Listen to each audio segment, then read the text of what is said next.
Hello guys, welcome to science workshop. This is Kusum here. और इस video में हम पढ़ने वाले हैं विटामिन के बारे में। बायोकेमिस्ट्री में हमारा ये टॉपिक है विटामिन। और इस टॉपिक में जितने भी सब टॉपिक है वो हम कवर करेंगे। और हमारे सिलेबस में इसमें क्या क्या है, फर्स्ट इसमें हमें पढ़ना है classification occurrence of fat soluble vitamins. और इसके अलावा सेकंड में हमें क्या पढ़ना है, classification occurrence and biological function किसका, थियामिन का, राइबोफ्लाविन का, फॉलिक एसिड का और विटामिन B12 का। थर्ड जो पॉइंट है उसमें हमें पढ़ना है फिनोलिक एल्केलॉइड्स की स्ट्रक्चर के बारे में, बायोलॉजिकल फंक्शन के बारे में और बायोलॉजिकल प्रॉपर्टीज के बारे में और फंक्शन के बारे में। ओके, तो विटामिन के पूरे टॉपिक में हमें ये सारे के सारे जो टॉपिक है वो कवर करने हैं। लेकिन इस वीडियो में जो है वो हम सारा का सारा एक वीडियो में कवर नहीं करेंगे क्योंकि बहुत लंबा हो जाएगा। वन बाय वन करके कवर करेंगे, ठीक है। तो इस वीडियो के अंदर हम क्या देखने वाले हैं, हम देखेंगे भाई विटामिन के बारे में कुछ जानेंगे कि इसके इंट्रोडक्शन क्या है एंड ऑल।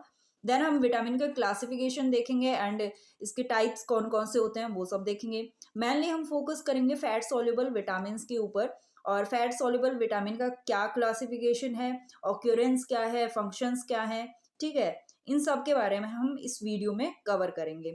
अगर आपको इसका PDF चाहिए, नोट्स चाहिए, ठीक है, आप मुझे टेलीग्राम चैनल पे ज्वाइन कर सकते हैं।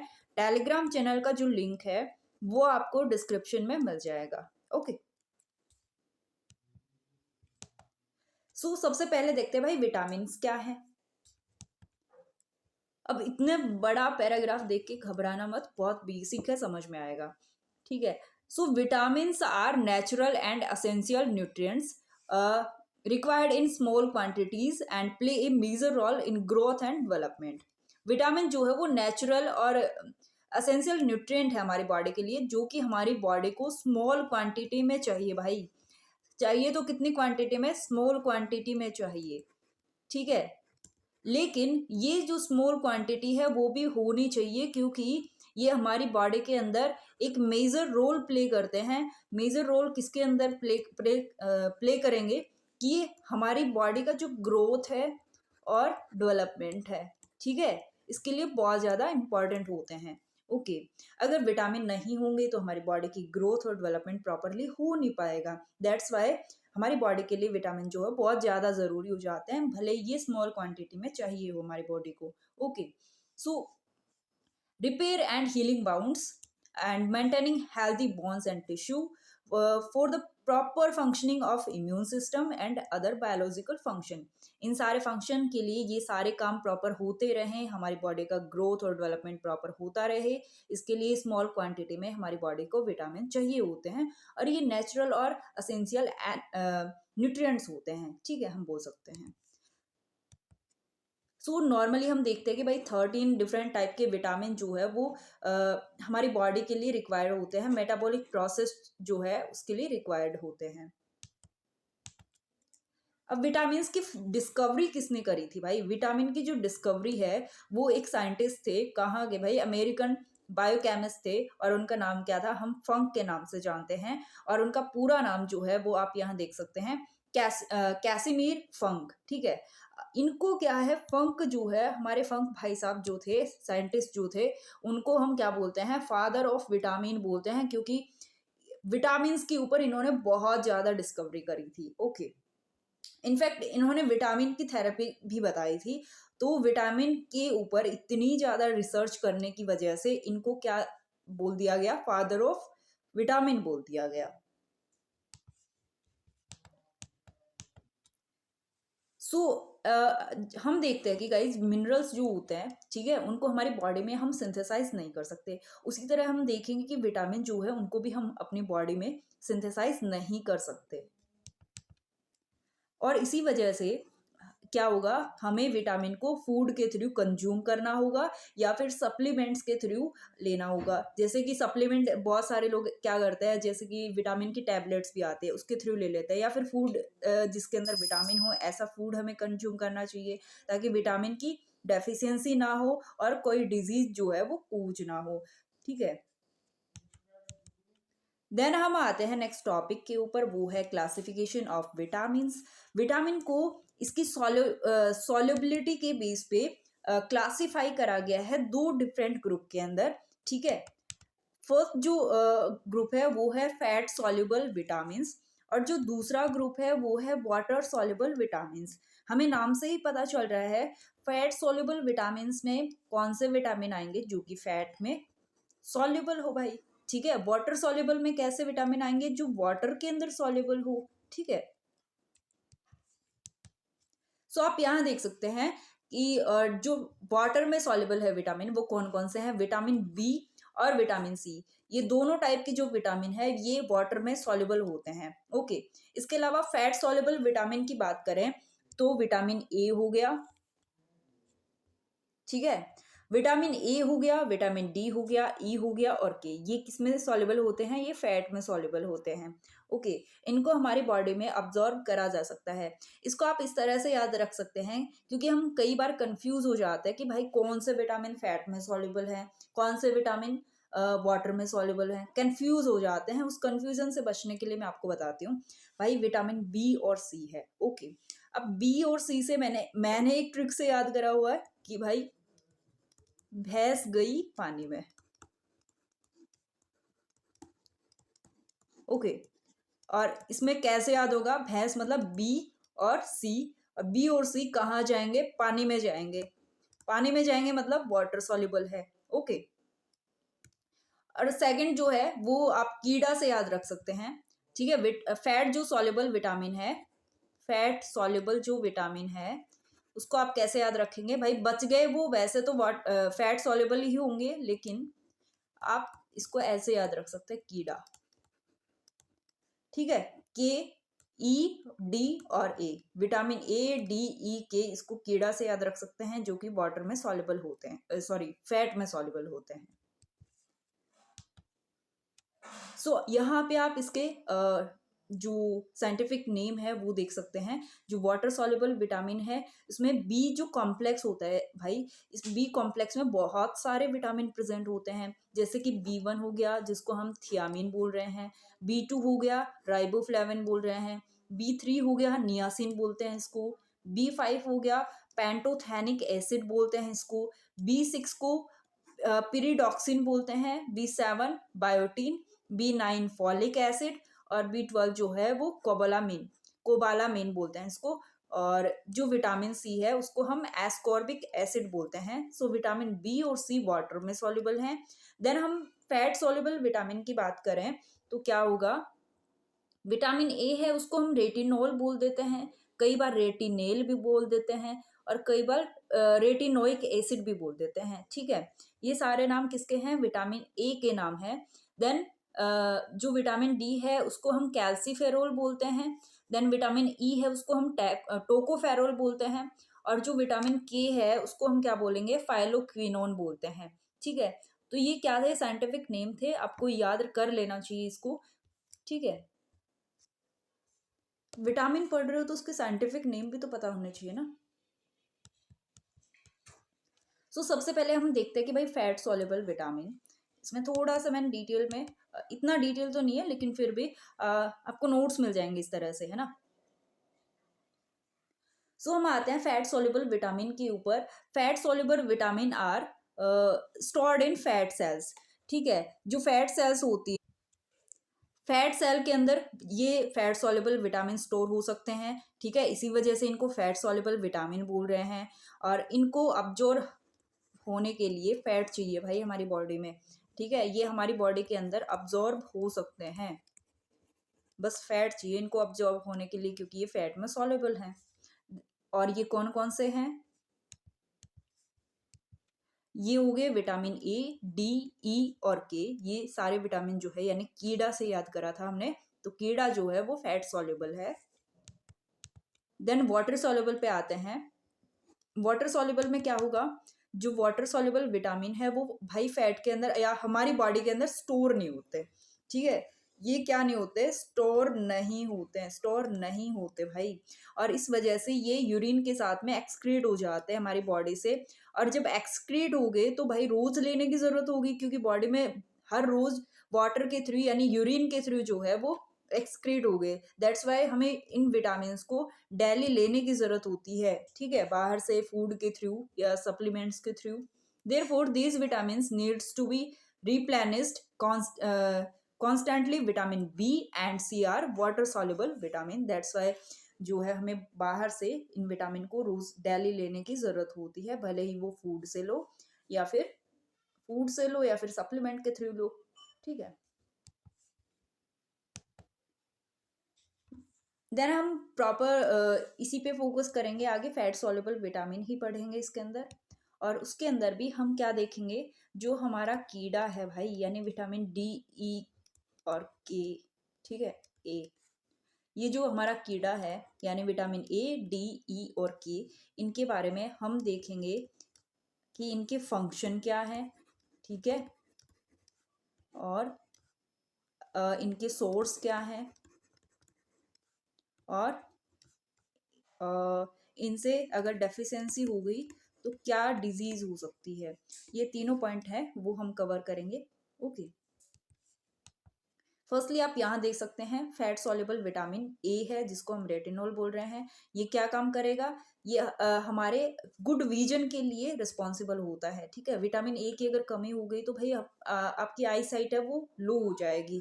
ठीक है, और देन आप विटामिन ई देख रहे हैं, इसको टोकोफेरोल बोलते हैं, ये एंटीऑक्सीडेंट होता है। ठीक है, और इसके अलावा विटामिन डी की बात करें तो ये क्या होता है, कैल्सीफेरोल बोलते हैं, और ये कैल्शियम और फोस्फोरस को बॉडी अब्जॉर्ब कर सके इसके लिए हेल्प करता है। जो विटामिन के होता है गाइस, वो ब्लड कोगुलेशन में हेल्प करेगा, यानी ब्लड क्लॉटिंग जो है उसके अंदर हेल्प करेगा। ये इनके मेन फंक्शन होते हैं, जो कि एक ही चार्ट में आपको मिल गए। ठीक है, आप डिस्क्रिप्टिव एग्जाम दे रहे हो तो इस तरह के चार्ट बना के आना, ताकि आपको उससे ज़्यादा हेल्प मिले। आप यहाँ देख सकते हैं, इस चार्ट में आपको फंक्शन के बारे में भी पता चल जाएगा और सोर्स के बारे में भी पता चल जाएगा। ओके, और जैसे कि विटामिन ई है, उसकी डेफिशिएंसी से क्या हो जाएगा, डेफिशिएंसी मैं साथ में बता दूंगी, अगर डेफिशिएंसी से डिजीज कौन सी होती है वो भी इसी चार्ट में आपको मैं बता दूंगी। तो विटामिन ई है, उसका फंक्शन क्या है कि भाई ये विजन के लिए चाहिए, अच्छा विजन हो, गुड विजन हो, यानी भाई अच्छा दिखता रहे, उसके लिए हमें कौन सा विटामिन चाहिए, ए चाहिए। स्किन अच्छी हो जाती है अगर विटामिन ए प्रॉपर हमें मिलता रहता है। इम्यून सिस्टम जो है वो स्ट्रांग होता है विटामिन ए की वजह से। मिलता कहाँ से ये, जैसे कि मेनली अगर सोर्स की बात करें तो कैरोट हो गया यानी गाजर हो गया, स्वीट पोटैटो हो गया यानी कि जो शकरकंद बोलते हैं हम जिसको, और स्पिनच हो गया, एंड कैंटेलोप हो गया। ठीक है, ये इसके सोर्स है जहाँ से हमें विटामिन ए मिल सकता है। विटामिन डी पे आते हैं, विटामिन डी, ठीक है, इसको हम क्या बोल रहे थे, कैल्सीफेरोल बोल रहे थे। ये क्या काम करेगा, बोन डेवलपमेंट में हेल्पफुल रहता है। ठीक है, और इम्यून सिस्टम में भी हेल्पफुल रहता है, और मूड में भी, लाइक ये आपके मूड को भी कंट्रोल करता है। भाई विटामिन डी की डेफिशिएंसी होगी तो मूड भी खराब हो जाएगा ना। तो विटामिन डी नॉर्मली हम देखते हैं कि भाई सनलाइट से मिलता है, फैटी फिश से मिलता है, और बीफ लीवर, और इसके अलावा जो एग है उससे मिलता है, और मशरूम से मिलता है विटामिन डी। देन आते हैं विटामिन ई के ऊपर। विटामिन ई का क्या फंक्शन होगा, जो हेल्दी स्किन है उसके लिए विटामिन ई चाहिए। ये एक तरह से एंटीऑक्सीडेंट होता है, यानी जो हमारी सेल है बॉडी के अंदर उनको डैमेज होने से बचाएगा, और फैट डाइजेशन में भी ये हेल्पफुल होता है। कहाँ से मिलेगा ये, सनफ्लावर सीड में प्रेजेंट होता है, एवोकाडो में, ऑलिव ऑयल में, और लीफी ग्रीन्स में, यानी जो पत्तेदार सब्जियां हैं उनके अंदर जो है वो आपको विटामिन ई मिल जाएगा। देन आते हैं विटामिन के ऊपर। जो विटामिन के है वो क्या काम करता है, फंक्शन क्या है इसका, ये भाई ब्लड क्लॉटिंग जो है उसके लिए बहुत ज़्यादा ज़रूरी है, और ये जो है बोन और टिश्यू का डेवलपमेंट जो है उसके लिए भी ज़रूरी है। ये भी कहाँ मिलेगा, ये मिलेगा लीफी ग्रीन्स के अंदर, और खासकर ब्रोकली में जो है वो विटामिन के प्रेजेंट होता है। ब्रोकली एक होती है लाइक जो हम गोभी खाते हैं उसी की तरह की दिखती है ब्रोकली, ठीक है, लेकिन उससे डिफरेंट होती है। इसके अंदर क्या होता है, विटामिन के होता है। ठीक है, और इसके अलावा ब्रुसेल स्प्राउट के अंदर होगा, और कॉलीफ्लावर के अंदर होगा, और एस्पेरेगस के अंदर होगा विटामिन के। तो ये पूरा फ्लो चार्ट है, और इसके अंदर हम अगर इसकी डेफिशिएंसी होगी तो कौन सी डिजीज होगी, ए की डेफिशिएंसी से नाइट ब्लाइंडनेस हो जाती है, यानी जिसको हम रोतोंदी बोलते हैं।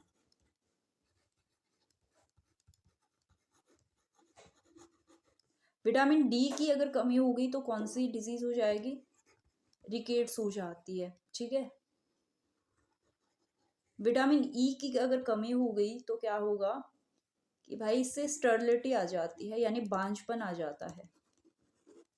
अगर विटामिन के की कमी होगी तो ब्लड क्लॉटिंग नहीं होगी, no blood clotting,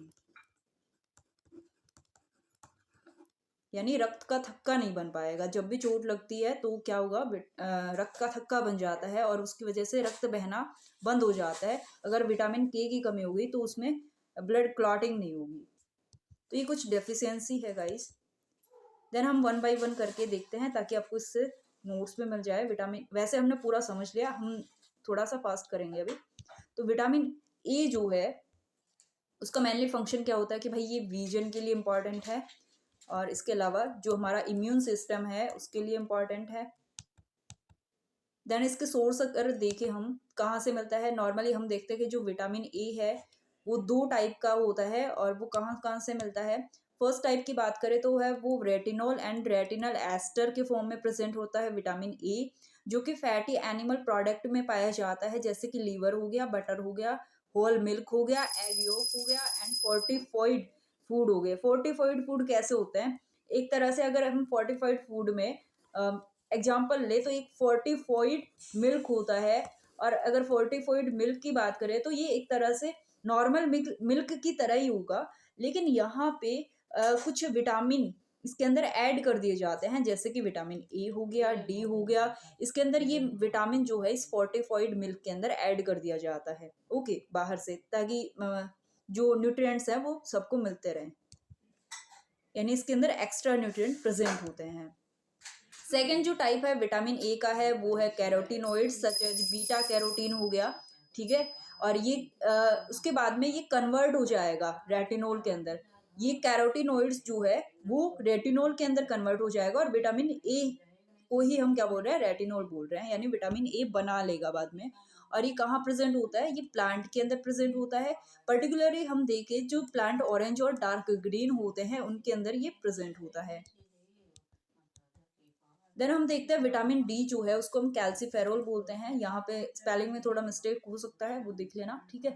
vitamin D जो है वो कैल्शियम अब्जॉर्प्शन में हेल्प करेगा, ठीक है। इसके अलावा बॉन्ड डेवलपमेंट में हेल्प करेगा।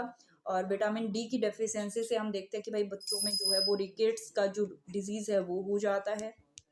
इम्यून सिस्टम फंक्शन में भी ये अपनी बहुत अहम भूमिका निभाता है, ऐसे बोल सकते हैं हम, ठीक है। सेल साइकिल को कंट्रोल करता है। तो ये विटामिन डी का कुछ फंक्शन देख लिया हमने। इसके अलावा हम देखते हैं जो विटामिन डी है वो भी दो टाइप का हो सकता है, और वो कौन सा है, विटामिन D2 हो गया, जिसको हम एर्गो कैल्सीफेरोल बोल रहे हैं, और ये जो है मशरूम के अंदर और फोर्टिफाइड फूड के अंदर प्रेजेंट होता है। जो विटामिन D3 है उसको हम कॉलियो कैल्सीफेरोल बोल रहे हैं, और ये जो विटामिन D3 है भाई, जो हम सनलाइट की बात करें कि भाई विटामिन डी मिलेगा, ठीक है, वो ये विटामिन डी है जो कि सनलाइट से मिलता है, विटामिन D3 है, ठीक है, जो कि हमें सनलाइट से मिलता है। और ये जो विटामिन डी है ये हमारी बॉडी बना सकती है, और बाकी जो विटामिन है लाइक डी के अलावा सिर्फ के विटामिन है जिसको हमारी बॉडी बना सकती है, सिंथेसिस कर सकती है उसका, सिर्फ D3 और विटामिन के का। अगर हम सोर्स की बात करें विटामिन डी की तो सोर्स हो गए इसके फैटी फिश हो गया, फिश लीवर ऑयल हो गया, सब मशरूम हो गए, मशरूम के अंदर भी प्रेजेंट होता है।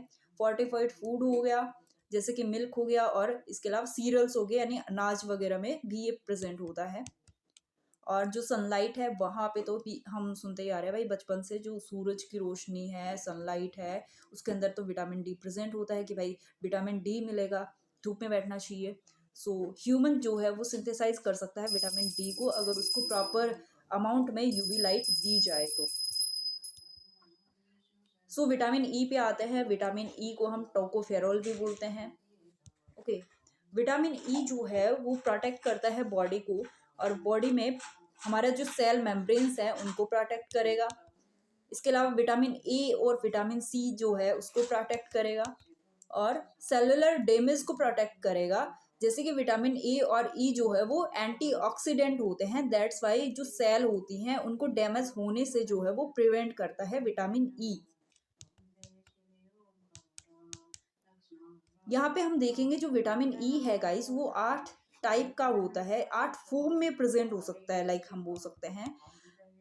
और वो 8 फॉर्म जैसे अल्फा, बीटा, गामा और डेल्टा टोकोफेरोल, जो कि सैचुरेटेड हाइड्रोकार्बन टेल्स होती है जिनकी, ठीक है। 4 तो ये टाइप हो गए जिनके अंदर सैचुरेटेड हाइड्रोकार्बन टेल्स हैं। देन 4 टाइप कौन से रह गए? Alpha, beta, gamma, delta, tocopherol, जिनके अंदर अनसैचुरेटेड हाइड्रोकार्बन टेल्स हैं। तो इस तरह से 8 फॉर्म में जो है विटामिन ई जो है वो प्रेजेंट हो सकता है। सोर्स देखते हैं विटामिन ई के, तो विटामिन ई कहाँ से हमें मिल सकता है? जैसे कि वेजिटेबल ऑयल्स हो गई, इसके अलावा सीड्स हो गए, ओके, नट्स हो गए, और जैसे कि सभी प्रकार के जो अनाज है, ग्रेन्स है, ठीक है, उन सब में विटामिन ई हमें देखने को मिलता है। और व्हीट जॉम्स हो गए, इन सब में जो है वो हमें विटामिन ई देखने को मिलेगा। ये सारे सोर्सेज है विटामिन ई के। नेक्स्ट लास्ट आते हैं जो फैट सॉल्युबल विटामिन है, उसका लास्ट है विटामिन के, जिसको हम फाइलोक्विनोन बोल रहे हैं। और ये इसका काम क्या होता है? ये प्रोटीन प्रोडक्शन में हेल्प करेगा, ब्लड क्लॉटिंग में हेल्प करेगा, बोन हेल्थ यानी बोन्स को हेल्दी बना के रखेगा, और टिश्यू हेल्थ यानी टिश्यूज के डेवलपमेंट और बोन के डेवलपमेंट में विटामिन के जो है वो भी हेल्पफुल होता है। और साथ ही साथ ब्लड क्लॉटिंग का तो इसका मेन फंक्शन होता ही है। तो विटामिन के भी हम 2 टाइप के देखेंगे भाई, विटामिन के 1 जिसको हम फाइलोक्विनोन बोल रहे हैं, और इस टाइप का जो विटामिन है वो प्लांट्स में देखने को मिलता है। ये जो विटामिन है वो प्लांट्स में प्रेजेंट होता है। नेक्स्ट जो टाइप है वो है विटामिन के 2, और जिसको हम मोनोक्विनोन बोल रहे हैं। और ये इस टाइप का जो विटामिन है वो एनिमल प्रोडक्ट्स में देखने को मिलेगा, और साथ ही साथ कुछ फर्मेंटेड डिशेज जो हैं वहाँ पे देखने को मिलेगा। Next sources of vitamin D देखते हैं। कहाँ पे विटामिन डी कौन कौन से सोर्स से हमें मिल सकता है? जैसे कि लीफी ग्रीन वेजिटेबल्स हो गए, हरी पत्तेदार सब्जियां होगी, ब्रोकली हो गया, मेनली ब्रोकली तो सबसे ज़्यादा इंपॉर्टेंट है कि विटामिन डी हमें मिलता है ब्रोकली से। और मीट में भी विटामिन डी मिलता है, और कुछ फर्मेंटेड फूड हैं, ठीक है, उनके अंदर भी ये विटामिन डी मिलता है। ये एक टाइप का फूड होता है नेटो, इसके अंदर ये विटामिन डी प्रेजेंट नहीं होता है। कुछ वेजिटेबल्स ऑयल हो गए, उनके अंदर भी विटामिन डी मिलेगा। इसके अलावा जो बैक्टीरिया है, ठीक है, जो बैक्टीरिया है वो हमारी बॉडी के अंदर इंटेस्टाइन जो है, आंत के अंदर इस विटामिन डी को सिंथेसाइज कर सकते हैं, ठीक है। और साथ ही साथ ये कहाँ मिलेगा भाई? सनलाइट के अंदर भी जो है, सनलाइट से भी हमें विटामिन डी मिलता है, वो तो हम यहाँ मेंशन करना भूल ही गए। जो विटामिन डी 3 है वो हमें सनलाइट से मिलेगा, और जो विटामिन डी 3 है उसको बॉडी हमारी सिंथेसाइज कर सकती है। इसके अलावा जो विटामिन के है उसको भी कुछ हद तक बॉडी सिंथेसाइज कर सकती है, ठीक है। बाकी किसी भी विटामिन को हमारी बॉडी सिंथेसाइज नहीं कर सकती। और ये भी ऐसे नहीं कि भाई अंदर कुछ प्रोसेस हुआ और सिंथेसाइज कर दिया। अगर विटामिन डी 3 हमारी बॉडी सिंथेसाइज कर भी रही है तो उसको सनलाइट चाहिए भाई, ऐसे ही नहीं कर देगी वो, ठीक है। तो उसके लिए भी एक सोर्स चाहिए सिंथेसाइज करने के लिए भी, ओके। तो ये था पूरा विटामिन का टॉपिक, आई होप सबको समझ में आ गया होगा। और अगर वीडियो अच्छा लगा हो तो लाइक कर देना, शेयर कर देना और सब्सक्राइब कर लेना, और बेल आइकन को प्रेस करना भी मत भूलना, ताकि नेक्स्ट वीडियो का अपडेट जो है वो आपको मिल जाए। Thanks for watching this video, मिलता है नेक्स्ट वीडियो में। Thank you so much guys.